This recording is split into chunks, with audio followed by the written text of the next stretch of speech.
How's it going, everybody? Bryan Alvarez here on Wrestling Observer Live. We are here every day, Monday through Friday, noon Pacific, 3 Eastern, Sundays, 3 Pacific, 6 Eastern. Obviously, a very busy weekend coming up. It is Starrcast All-In Weekend. We could talk about that on the show today. If you go to my Twitter at Bryan Alvarez, a full list of what Dave and I will be doing down there over Starrcast weekend. We got stuff Friday, Saturday, Sunday. If you're heading down there and you decided you want to do some of this stuff, there are still a few tickets available for some of these things. Lots of tickets for the Starrcast, obviously. I don't think they're going to sell out of those. I don't know. Actually, they might. I actually have no idea. I know that our stuff is close to being sold out, so if you want anything, you got to grab it. So head up there at Bryan Alvarez. I'll give you some information on the Starrcast stuff later and what we will be doing as well. So very, very busy weekend here. Obviously, the top story today, which is a very sad story in a lot of different ways, the Ashley Massaro story. WWE... Where is it here? Several days after Ashley Massaro's lawyer released an affidavit included a claim she was sexually assaulted on a 2007 Kuwait tour and was told not to report it, WWE released a statement addressing the claim. They wrote, WWE is saddened by the death of Ashley Massaro. We reiterate our condolences to her family. However, we regret that her attorney, Konstantin Kairos, who filed multiple cases against WWE, lost all of them and was sanctioned multiple times by the court for repeated misconduct and false allegations, is using Ashley's death to further his malicious campaign against WWE by releasing an affidavit that she submitted to the court and later apologized to WWE for being involved with. So we wish to make certain things crystal clear. At no time was Vince McMahon or the management of WWE ever informed by Ashley Massaro or anybody else that she had been sexually assaulted, drugged, raped, or sodomized by a military doctor with a nurse standing guard while on a goodwill tour in 2007 to U.S. military bases in Kuwait. In fact, she never articulated such a claim at WWE. We would have reported it immediately to the base commander. At no time was there ever a meeting with Vince McMahon, Kevin Dunn, John Laurinaitis, or other company executives in which he told them of such a claim and was instructed to keep it quiet. That is a statement from WWE, and we have to head to a break. Back in a moment to kick off the show, Wrestling Observer Live. Back in the show, Bryan Alvarez here, Wrestling Observer Live. Mike Sempervive, also of WrestlingObserver.com. Starrcast and Double or Nothing coming up this weekend in Las Vegas. If you head to my Twitter at Bryan Alvarez or the front page of WrestlingObserver.com, all of the information is up there right now. Friday, there will be a wrestling show at the FSW Arena at noon. A bunch of matches, including myself versus Marco Stunt. His younger brother, Logan. I confuse them. They're like two little hobbits. But I'll be facing Logan tomorrow. Marco I will be facing next week, June 1st, for Black Label Pro. If you want tickets, there's a link on the front page, or you can go to Poder, P-O-D-E-R, .brownpapertickets.com. That is tomorrow at noon. My flight leaves here at 5:55 a.m. I got to be up at 4 a.m. tomorrow. I fly to Vegas, and in a stupor, I will get in that ring and massacre young Logan Stunt, and you can see it live only by buying a ticket. I don't believe this is going to be aired anywhere. So check it out, poder.brownpapertickets.com. Then we will be at Starrcast, Caesars Palace, 5 o'clock p.m., You need a Starrcast ticket to attend this panel, and it will be streaming on Fight.tv. We'll get into that in just a moment, but information on that is up at the Starrcast site. We have a group dinner tomorrow night, Texas Day Brazil, my favorite restaurant. There are tickets available for that, which you can also grab at poder.brownpapertickets.com. And then a suite party at the Cosmo starting at 10:30 p.m. It says here tickets are available, but I think it's sold out. But you can try poder.brownpapertickets.com. Saturday, we got a subscriber Q&A, 11 a.m., Tuscany Suites and Casinos off the Vegas Strip. We have packages available for both the Q&A and I think we may have one package left. You can get a ticket to the Q&A and a ticket to Double or Nothing, although that may be gone. F4W Vegas 2019.brownpapertickets.com. And on Sunday, Dave is doing two panels. The Brian Pillman panel at Caesars Palace, which will be available at Fight TV. There's a Starrcast ticket available or required for that. And a Kenny Omega, a wrestling love story screening, 4 to 5:30 p.m. at Caesars Palace at the Pro Wrestling Tees Theater. Never heard of that before, but there's a Pro Wrestling Tees Theater. Dave, Kenny Omega, and more. You need a Starrcast ticket for that. And if you're not going, you can always grab the Starrcast on Fight.com package, $59, Starrcast on Fight. Anything Starrcast related, panels, etc. is available there, $59. 22 shows, live and on demand, in HD, unlimited replays. The Brett and Tom McGee, where they're going to watch their match together and talk about it, which they actually never talked about it on the WWE documentary, which I can't even believe. Cody and the Young Bucks, Sting, Taz, the Pillman panel, our panel, Dave and I, and so much more. Check it out, Starrcast on Fight.com, $59. It is a very, very big weekend. And thankfully, Mike will be here to recap it. Right, Mike? What? Yeah. Yeah. Well, yeah, I'll be... C-SPAN is running a lot of Washington journals I'm going to rewatch. I'm going to be doing a little of that. So you have fun out there in Las Vegas, and while you're doing that, I'll take care of all the wonderful people that sit and listen to this show every single day, no matter how they do it, whether they download it, whether it's through the American Forces Radio Network.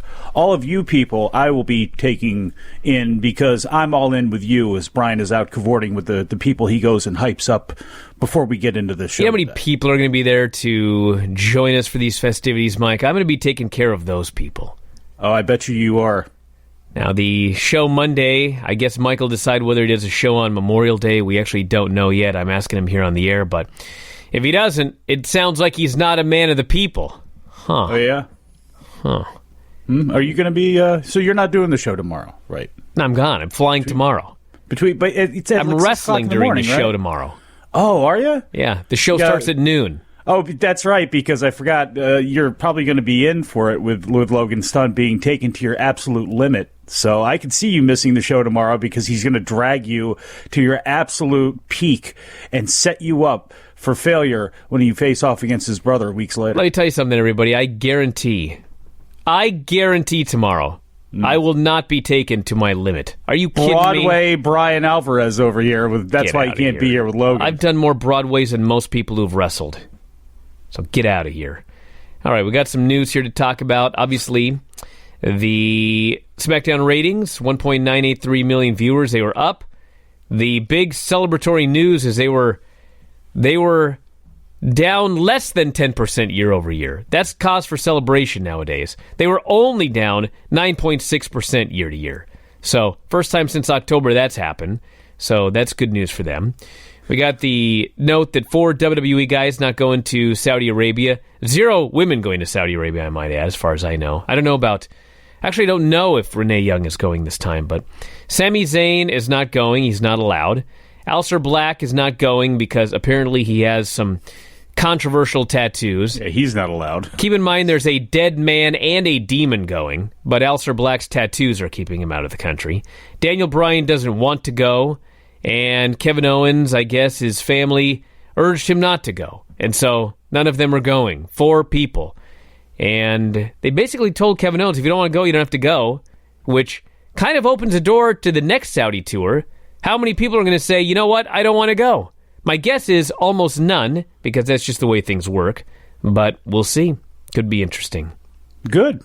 That's part of being an independent contractor. It's also part of being a family man and a friend. If there happens to be people in your family and friends that don't want you to go, you should have the ability to not go on the work trip. That's really not that important, except for the coffers of the company. And if you do want to go, it's up to you, because, you know, some of those coffers, I guess, dribble down to you, and you get a nice little handshake for going. But hey, good. I'm glad somebody's actually standing up and doing that, because it happens so rarely. And there was a time where you were really looked down upon if you decided, like RVD did, to not do the Tribute Through the Troops thing.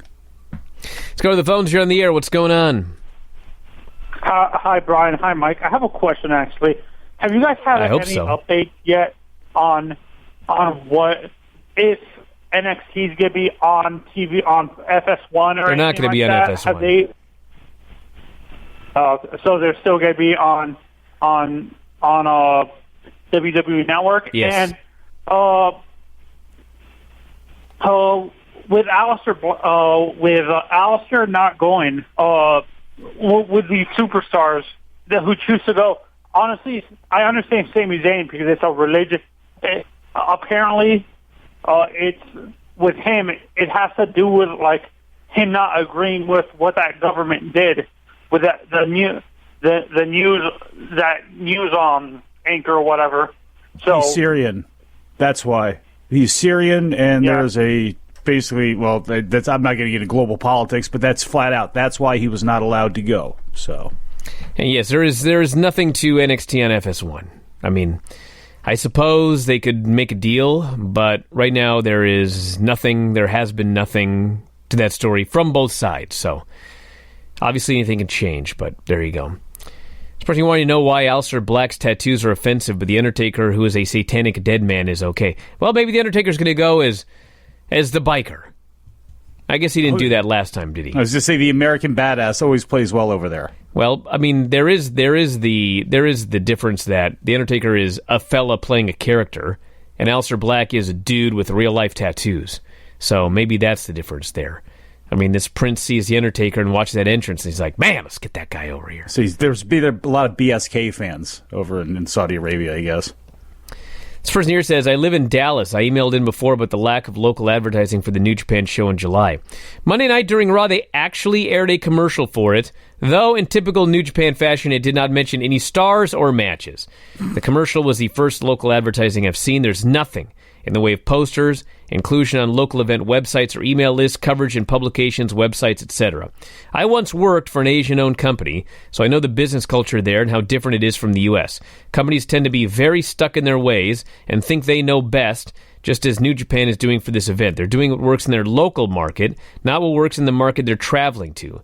Not letting Harold May run Dallas was a big mistake. I'll be ringside for the show. I'm really looking forward to it, but at the same time, I'm laughing at how badly the show will probably do. All because New Japan wouldn't do what works in this market. I have no sympathy for ignorance or arrogance in business. I don't either. Yeah. Back in a moment, Observer Live. Wait, what? Back in the show, Brian Alvarez here, Wrestling Observer Live. Mike Sempervive, also of WrestlingObserver.com. Dave Meltzer joining us here today. A lot of stuff going on this weekend, and we got a couple questions for you, Dave. First says, looks like there was, I guess on Being the Elite, Pac took out Adam Page in England. They showed footage of it. Adam Page got his knee all taped up. This person wants to know if he's still on the show or if this is a way to get him off the card because they don't have a suitable replacement. He'll be on the show.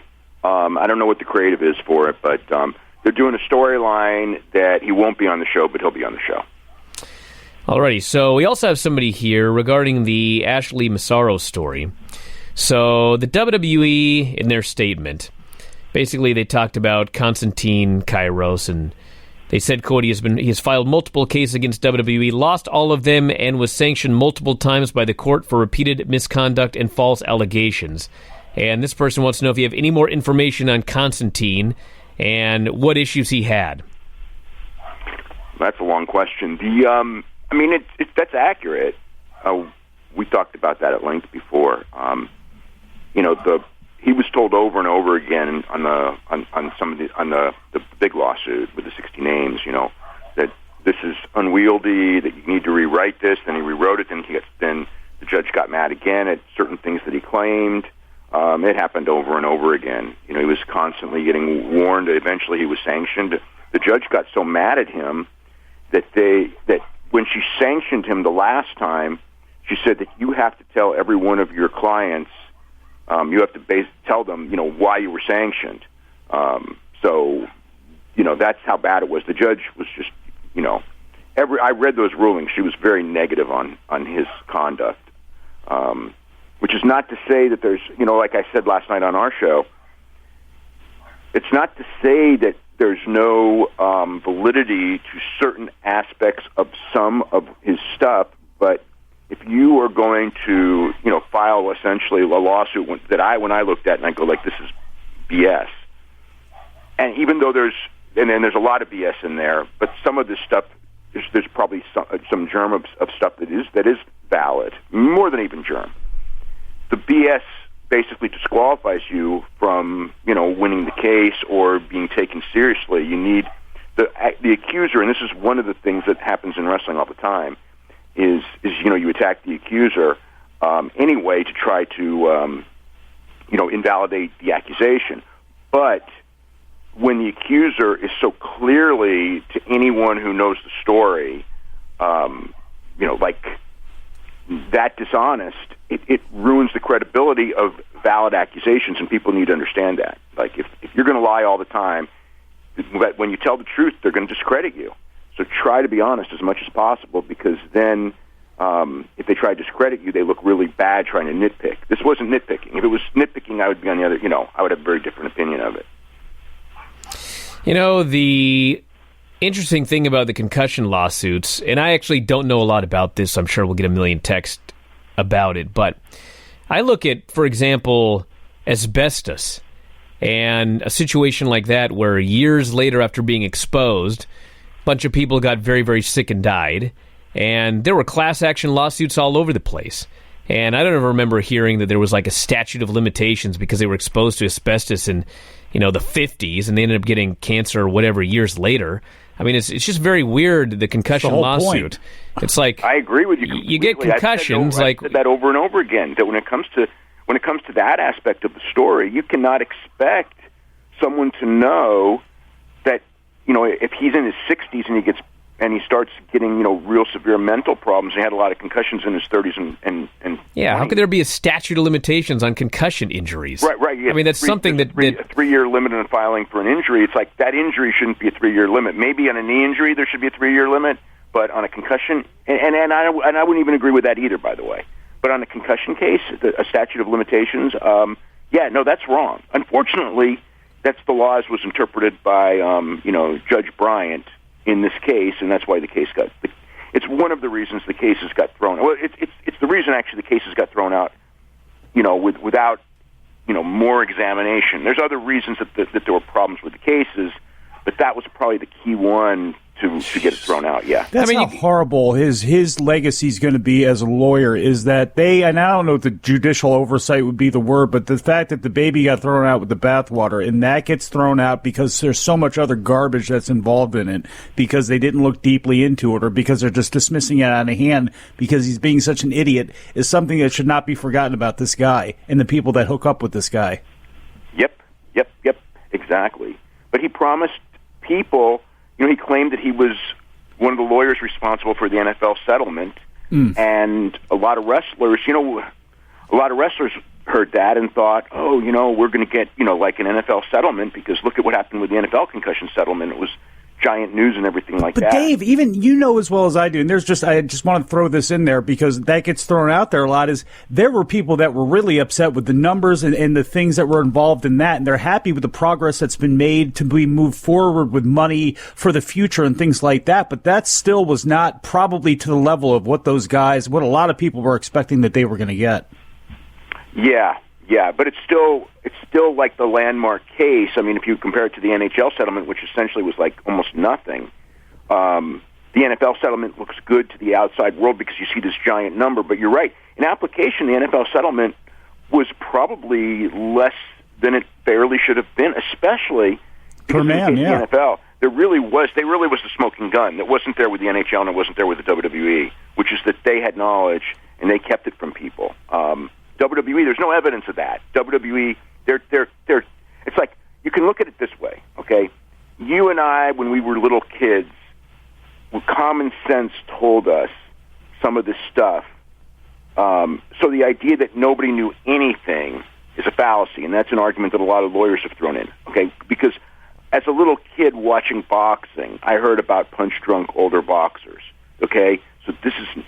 But the real knowledge of the severity of this stuff really did come after 2007, and, that's when, after a fight for a year or two on the subject, WWE did start making changes. And I'm not defending WWE, but there's no smoking gun of WWE withheld major evidence from the talent either.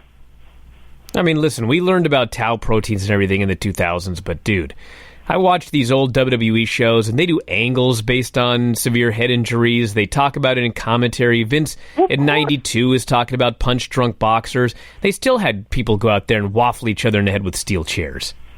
I was never happy with the hard chair shots to the head. I remember I saw one with Perro Aguayo got hit in the head with a chair in Guadalajara by Art Barr, and I was right in the front row. And it was the sickest thing, and it really bothered me a lot. And, Perro Aguayo, you know how Perro Aguayo is now. I'm talking about the father, not the son. I mean, you know, when he got in his, whatever it is, I think Perro's about 73, but when Perro got into his mid-60s, he was gone. And, you know, and that wasn't the only time that ever happened. I mean, he did that throughout a career. He took incredible punishment during his career. But you cannot tell me that there's no link between those, you know, those chair shots to the head and the other blows that Perro Aguayo took throughout his career and his condition when he got into his 60s. I mean, you know, someone would want to could try to debate me on it, but I think that they'd be very disingenuous in doing so. Any update on Ric Flair? How's he doing? He's out of the hospital, so that's good news. He's going to go back on the road in a couple weeks, so that's good news. So, it's all good. Scary weekend there, but you know, sometimes I think that, like, you know, of all the guys, people used to, when Luthez died, everybody was, you know, like, I can't believe Luthez died. You just don't fathom it. Even Bruno, some people thought that too. With Rick, it's like you have all these scares, from the lightning bolt thing to the airplane crash to, you know, the thing 2 years ago. It's like I almost wonder, you know, it's like I know it's going to happen, but it's like he does have 9 lives though, so I don't know what number he's up to, but he's got 9 of them. Now, you probably don't know the answer to this, but, I mean, the story is that this would have been his 5th heart surgery in the last couple of months. 4th or 5th, yeah. I mean, they said 4th before he went in for this one, but one way or the other. Like, is there any indication whether or not, like, this is it? I mean, does he have more coming, or do we have any idea? I don't know. You know, all this stuff has been kept very, very secretive. Like, the surgery that he was going to have, it really, like, I don't want to say it was a minor surgery because that would not be fair, but it wasn't, like, major surgery. But the problem was the complications that he had, which is actually in some ways worse. That the idea that he's having complications after these surgeries. I mean, it's, you know, I mean, I you know, the heart can only take so much. It does worry me about the long term, though, for sure. Yeah. Now, we've got the Starrcast weekend, and obviously everybody from All Elite is there, and so they're probably going to be shooting some angles today, tomorrow. I mean, how do you see this show doing? I guess the pay-per-view aspect of it, because the other show sold out. I guess probably similar to All In. I mean, I don't know if it'd be a little more or a little less. I think that range is probably right as far as the pay-per-view aspect goes.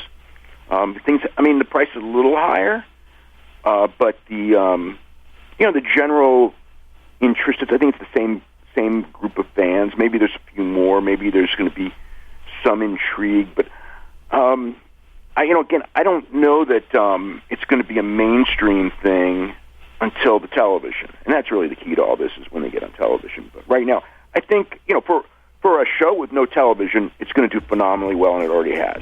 Okay, but what's there are limits to a show with no television, and that's what this has. It has those limits. All right. Well, Dave, I want to thank you so much for doing the show today. New Observer's up on the front page right now, everybody, so check it out. Back in a moment with more Wrestling Observer Live. Back in the show, Brian Alvarez here, Wrestling Observer Live. Mike Sempervive, also of WrestlingObserver.com. Tomorrow's going to be absolutely crazy. I'm looking at the schedule right now. I got to be up at 4 o'clock a.m. to go to the airport, fly to Vegas, land. I go right to the building. I have to wrestle Logan Stunt at noon. Then I go right to, hopefully, lunch. After that, it's the Q&A, and then from there to the dinner, and then from there to the suite party, where I probably won't arrive until I've been awake 18 hours. It's going to be like you doing the show. I was going to say, I mean, you couldn't even live in my life, so... Let's get out of here. Don't even start. You need that kind of beauty sleep. I don't need that. So anyway, got a lot of stuff going on next couple of days, and this person says, you see the picture of Xfinity using a WWE video game screenshot of an AEW ring for its Double or Nothing listing. I have not seen that. That sounds incredible. Really? Sounds incredible. Got a couple of things here, so... There was a... look at this idiot. Already preparing for your I was jet-lagged excuse for losing to Logan. Mm-hmm. I'm not losing to Logan. Did you see him getting out of that limo? He wasn't even in a car seat. Like, they should have arrested him on the spot, or whoever was driving that car. It's ridiculous. So, a few things here. Is there a granny show today, this person asks? No, there is not a granny show tonight. Are you kidding me? High on the list of I'm not going to get 3 hours of sleep and then have to stay up 18 hours. That's just not happening. So, no. This person here says, is there any talk of Big E turning against the New Day and reuniting with Dolph? Well, here's... In Brian's mind, there is. No, not even anymore. I've changed my mind. Here's the deal, like, with these questions. First off, no, I haven't heard any talk. And even if I had, like, it doesn't matter. It just doesn't matter. So, I got a lot of updates here. So, on Monday's Raw, they did a tag match, and Baron Corbin got pinned. And I went on this big rant about how, dude, I don't need to see Baron Corbin in the main event. I don't really want to see him face Seth Rollins for the title. But, like, if he is going to face Seth Rollins for the title, there's no way he should be doing a job in that match to Kofi Kingston. It's just stupid. It's dumb booking. So, a couple of days later, I heard from somebody there that I actually don't think they're doing that match. They've got another match for Baron Corbin. So I thought, well, okay. Well, if you're not doing Seth versus Baron Corbin for the title, then it doesn't matter if Baron Corbin got pinned, okay? So, like, an hour after I hear that, the new advertising for the June pay-per-view comes out, and you'll never guess what they have listed for the main event. Seth Rollins, Baron Corbin. So, dude, nobody knows what they're doing. And even if they do know, it's going to change 50 times. So, no, I don't know if Big E's going to turn. I mean, Vince McMahon could be on this show today. He could call into Observer Live and go, Big E's going to turn at the pay-per-view. I'm giving you the scoop. And the pay-per-view comes and he doesn't turn. That's WWE right now. That's just the way things are in the back. And there's nothing that we can do about it but just watch. And I guess, you know, in some ways Vince does it because he thinks that it's cool to fool us and everything like that. But then it leads to stuff that doesn't make a lot of sense. So there you go. That's the Baron Corbin story. He may or may not be fighting for the title. That's it. Let me bring everybody up after that. On this date in 1993, this was tweeted out there by Monsoon Classic. Mr. Hughes faced off against Kamala in the King of the Ring qualifying match on Wrestling Challenge. Do you remember this? What was it? Kamala against Mr. Hughes. I don't remember that match. It sounds terrible. It does sound terrible, doesn't it? Yes. It's still something I'd rather watch right now. So there's that situation, and then I had another one, but I forgot what it was. So let's go to the phones. You're on the air. What's going on? Hello? Yeah, you're on the air. What's up? This is Dakota from Pittsburgh, first-time caller, long-time listener. I want to talk about New Japan real quick, and then I have a question afterwards. All righty. I was watching the New Japan show Wednesday morning, and overall this show was awesome. They did all the Super matches for the tournaments. Yes, correct. And they had all the matches on there. Now, a friend of mine has a problem with New Japan matches where he says they go too long. He just can't hold his attention a lot of other people that he watches with. A lot of matches on this show were 10 to 15 minutes long, especially the Shingo and Marty Scurll match. Hold on a second, caller. Are you all right over there, Mike? Sorry, as the keyboard just dropped there. Okay, Sorry. Go ahead, caller. I thought Mike had a heart attack when you said that people couldn't tolerate long matches. Go ahead. Yeah, well, I almost did. The Shingo and Marty match, it was just your classic, your heel versus a face. You know, Brody King got involved. It was weapons. And at the end, Shingo wins. Which, basic storytelling, and it was amazing. Maybe second best match of the night. The question I have is there are a bunch of other companies, particularly WWE, that in a match like that, 10, 15 minutes long, half of it will be chin holds. Is there any ways that other promotions, other companies can incorporate this kind of simple storytelling with these high caliber matches like this? Yeah, absolutely. WWE could do it. But you gotta think about, you're going to get a different match on a pay-per-view as opposed to TV for WWE. Like, if you don't watch a lot of WWE pay-per-views, just watch TV. I mean, the matches they have a pattern. Pattern is the match is going to start, and the babyface are going to do something, usually involving a dive. They're going to go to commercial. They're going to come back for a chin lock, like every single solitary match. So the thing with New Japan, you could do this with WWE. You can do this with any company. you have to condition the fans to accept what you're giving them. And if you are a fan who watches a lot of WWE and you're conditioned to their style of match, then yeah, it's possible you can watch a New Japan match and feel like it's too long or not be able to get into it because it's different. I mean, the best example to me is when I was young and I was watching the Monday Night Wars, and Vince Russo would do these interviews and he would say stuff like, these fans don't want to see long matches. I just think, dude, you're an idiot. What are you talking about? And now as I go back and watch the Monday Night Wars, don't freak out when I say this because I'm going to explain it. He was right, okay? But he was right because that's the way that they conditioned those fans.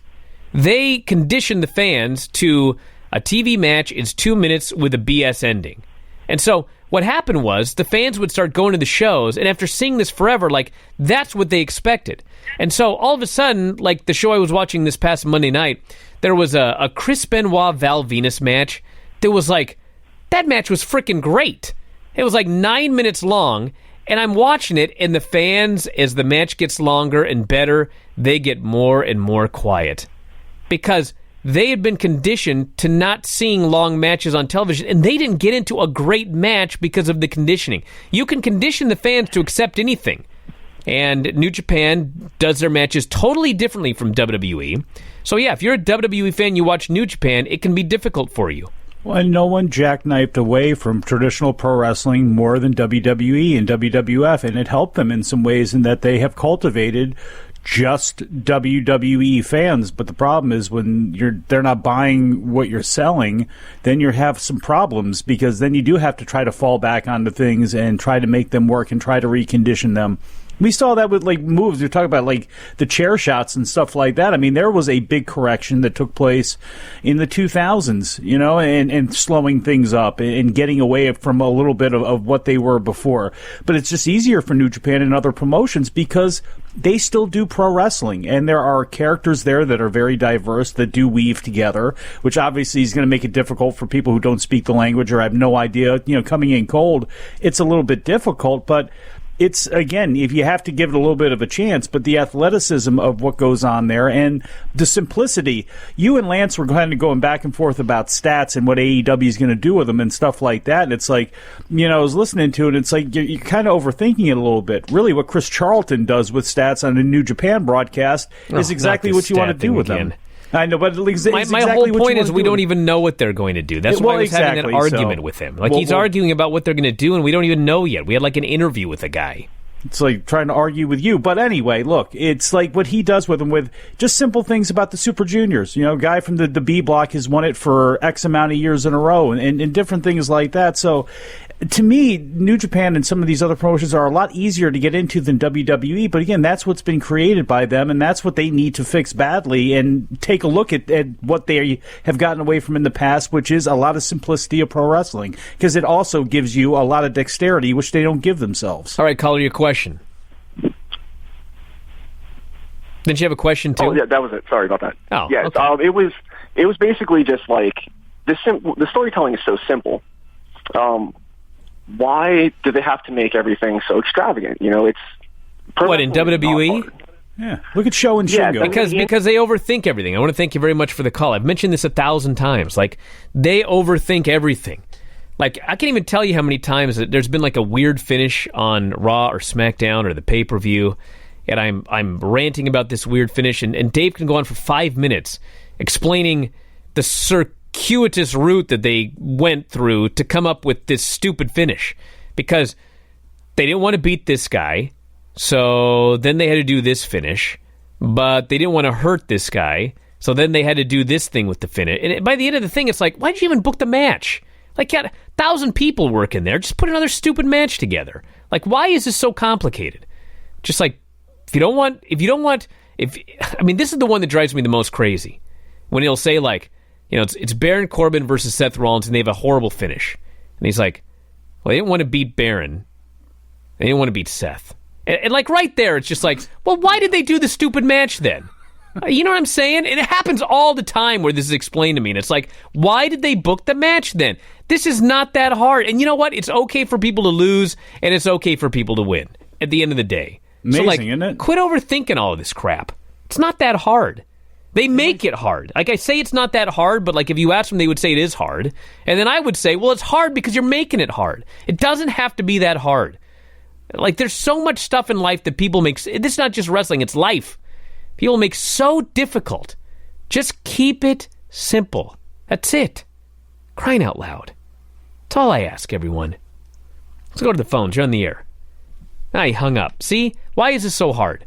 Like, you call, and then you hear the show, and when I hit that button, like, you're on the air. It couldn't be any simpler than that. There's nobody that goes, hi, what's your name? Where are you calling from? What do you want to talk about? You don't have to chit-chat with a call screener. It's like, I couldn't give you a more simple way to contact this show. You send a text messages through your smartphone, okay? Like, you type it and you hit go. Or you call and you wait till I go, you're on the air. People still can't figure that out. I try to make it really simple. Maybe I should make it more complicated. Maybe that's what people need. Complications. This person says, have you seen Will Ospreay versus Phantasmo? It was amazing, but Ospreay is going to be in rough shape after this tournament. Is he? Every Ospreay match I've watched, he's been fine. He hasn't done anything crazy. I haven't seen the Phantasmo match, so maybe I'm wrong. The DDT to the apron, I can't remember what that match was. I mean, he's done taken some spectacular things, but he's had, look, this is a different Will Ospreay than a couple years ago. It really, really is, and he's having unique matches, and yeah, he's still doing stuff that, you know, does he have to? Yeah, he's still doing that kind of stuff, but it's not with the impact on his neck all the time and some of the contorting that he would do when he lands. That's actually been out the window. You know those DDTs, everybody, not to kill the business or whatever, but you know, a lot of times guys land on their forearms and their head doesn't even touch the mat when they land in that handstand. The real scary DDTs are the ones that get messed up, not the ones that look awesome. Like Filthy Tom he was fine, but I thought he was dead. He was taking a DDT from the Futra, Dave Dutra, and he was supposed to fall flat, but he fell flat, but also tucked his head because he thought he might roll. I thought he killed himself. But he's Filthy Tom, and he's tough. Chop and roll. Back in a moment. Observer Live. Back in the show. Bryan Alvarez here, Wrestling Observer Live. Mike Sempervive, also WrestlingObserver.com. A compelling question to close the show here today. Who is a better worker, Baron Corbin or Buff Bagwell? Well, the answer is, early in his career, Buff Bagwell. Yeah. Late in his career, Baron Corbin. Absolutely. That's the story. Baron Corbin is not terrible. He has too many chin locks. But he's not like, and I mean this in the nice way possible, he's no Billy Kay. Like, that's the standard right there. That's the standard. And Baron Corbin is, I don't care, younger, it was a million times the athlete Buff Bagwell is. Buff Bagwell looked better. Baron Corbin was a infinitely better athlete. If Baron Corbin ever turns babyface, he will never be a babyface as great as young babyface Marcus Alexander Bagwell. Well, he was the handsome stranger. That's just a fact. He was a great, tremendous babyface. He was a male escort. Dude, he was a great babyface. I don't care what his gimmick was. He was all right. Oh, get out of here. Go watch some wrestling. Don't just listen to the geeks on the internet. Wrestling. All right, we're out of time, everybody. I heard this Ospreay Bandito match today was even better. So Ospreay apparently is the MVP of the tournament by leaps and bounds? Leaps and bounds. But you know what? Rocky Romero, Show, and Yo, and Ospreay. I think it's been all them. And Gresham, too, to a lesser degree. All right, we're out of time, everybody. I am on my way to Las Vegas. I'm going to go to bed in about an hour, I think, if I can, and get ready for tomorrow. So it's going to be quite a weekend. We'll be covering it at WrestlingObserver.com as we always do. If you get a chance, head out and meet us. We're going to be all over Las Vegas. So stop and say hi. And that's it, everybody. We're out of time. I want to thank you all for listening. Mike, as always, callers and listeners, everybody in the studio. I'll talk to you again on Tuesday. Mike will talk to you tomorrow. Wrestling Observer Live.